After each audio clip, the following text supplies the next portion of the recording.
అని ఏం చేయాలో మాకే అర్థం అవట్లేదు. ఇప్పుడు అన్న చాలా సీరియస్ ఇష్యూ. 700 కోట్ల రూపాయలు అంటే 500 కోట్ల రూపాయలు బిల్డింగ్ కట్టేదానికి 200 సుమారుగా 200 కోట్ల రూపాయలు ఫైన్ పడింది మన పైన. ఎన్జిటి ఫైన్ వేసింది, కొండమిరెట్టు కొట్టేదని. అంటే 700 కోట్ల రూపాయలు ఒక్క వ్యక్తి బతికేదానికి ఇల్లు కడతారండి. అది 300 కోట్లు పాత బిల్డింగ్ అంటే సుమారుగా 1000 కోట్లు. అంటే విచిత్రం ఏంటంటే ఒక్క వ్యక్తి బతికేదానికి 3 ఇళ్ళ 3 ఇల్లు ఉన్నట్టున్నాయి. మళ్ళీ ముఖ్యమంత్రి గారి మిస్సెస్ కి క్యాంప్ ఆఫీస్ అండి. అది చాలా వింతగా ఉంది నాకు. ఎందుకంటే గతంలో ఎప్పుడు ముఖ్యమంత్రి గారి మిస్సెస్ కి క్యాంప్ ఆఫీస్ అనేది మన ఆంధ్ర రాష్ట్ర చరిత్ర ఎప్పుడు లేదు, భారతదేశంలో కూడా ఎక్కడ ఉండదు.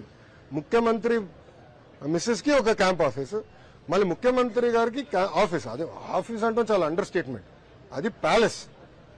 అక్కడ వాడిన మెటీరియల్స్ సింక్ ఎస్ఎఫ్టీకి 27,000 మీరు చూశారు.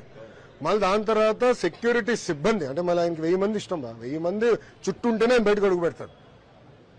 వివేకానంద రెడ్డి గారు వచ్చి చంపుతారని ఆలోచించారు. 1000 మంది పెట్టుకుని తిరుగుతాడు ఆయన. మళ్ళీ వాళ్ళందరూ ఉండేది ఇంకొకటి.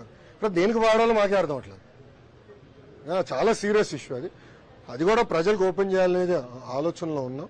ప్రజలు చూడాలి. ఎందుకంటే ఒక వ్యక్తి ఎలా ప్రజాధనాన్ని లూటీ చేసి ఒక వ్యక్తి బతికేదానికి ప్యాలెస్ కట్టుకున్నాడు. మనం చూస్తాం ఇతర దేశాల్లో డిక్టేటర్లు కూడా, సద్దాం హుసేన్ గారు ఇట్లా కొంతమంది ఉంటారు, డిక్టేటర్స్ ఉంటారు. సో డిక్టేటర్స్ లో వాళ్ళు ఎలా బతుకుతున్నారు, మన పౌల్ ఎస్కోబార్ వాళ్ళందరూ ఉన్న ఇల్లు చూస్తే నథింగ్. దీని ముందర నథింగ్. ఒక వ్యక్తి బతికేదానికి ఇంత ఖర్చు పెడతారు. మళ్ళీ దాన్ని వీళ్ళు సమర్థిస్తారు. అది తప్పేంటంట. ఎంత ₹1,00,00,000 అవుతుంది మెయింటెనెన్స్. ఆ ఇంటికి మెయింటెనెన్స్ నెలకి ₹1,00,00,000 మాకు. హిట్ టీవీ యాప్ ని డౌన్లోడ్ చేసుకోండి. ఇందులో short news, live news, entertainment movies అన్ని అవైలబుల్ గా ఉన్నాయి. Please download hit TV app. Hit TV app ని ఫ్రీగా డౌన్లోడ్ చేసుకోండి.